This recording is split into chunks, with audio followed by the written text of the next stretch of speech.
Hello అండి, welcome back to Priya food hub. మనం కూరగాయలు కొనుక్కున్నప్పుడు ఎంతో జాగ్రత్తగా ఎంచుకుని ఇంటికి తెచ్చుకున్నా కూడా కొన్ని బాగా ముదిరిపోయి ఉంటాయి, కొంచెం వడిలిపోయి కూడా ఉంటాయి. అలాంటివి పక్కన తీసి పడేస్తూ ఉంటాం, మంచి వాటిని మాత్రం ఫ్రిడ్జ్ లో పెట్టేసుకుంటాం కదా.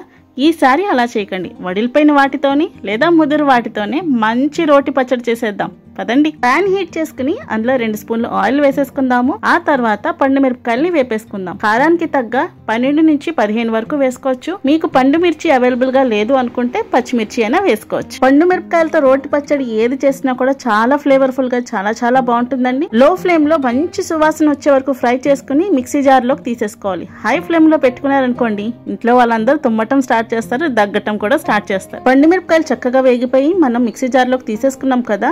ఇప్పుడు అదే ప్యాన్ లో మీరు ఆయిల్ వేసుకోవాలంటే వేసుకోవచ్చు, నేనైతే వేయట్లేదు. ఇప్పుడు ముదిరిపోయిన వంకాయల్ని నేను వేసుకున్నాను. ఇదే ప్లేస్ లో మీరు దొండకాయలనైనా వేసుకోవచ్చు, ఆనపకాయనైనా వేసుకోవచ్చు, ఏ కూరగాయ కావాలన్నా వేసుకోవచ్చు, కాకరకాయ తప్పించి.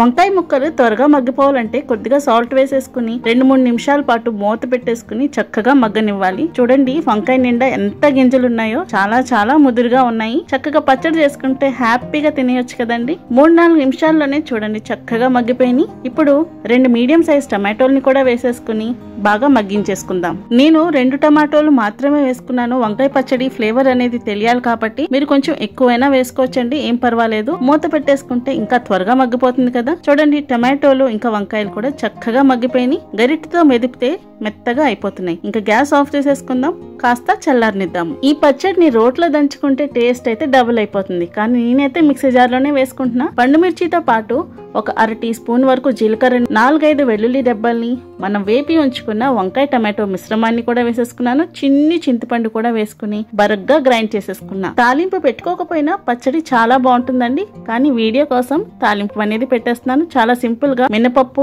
ఆవాలు, జీలకర్ర, ఎండుమిర్చి వేసి వేపేస్తున్నాను. కరివేపాకు వేయటం అయితే మర్చిపోయాను వీడియో హడావిడిలో. తాలింపు మంచి సువాసన వచ్చే వరకు వేగిన తర్వాత మనం చేసి ఉంచుకున్న పచ్చడిలోకి తిరగొట్టేసుకోవాలి. ఈ పచ్చడి అన్నంలోకే కాదండి, దోశ, ఇడ్లీ, ఊతప్పం, దిబ్బ రొట్టి ఎందులోకైనా చాలా బాగుంటుంది.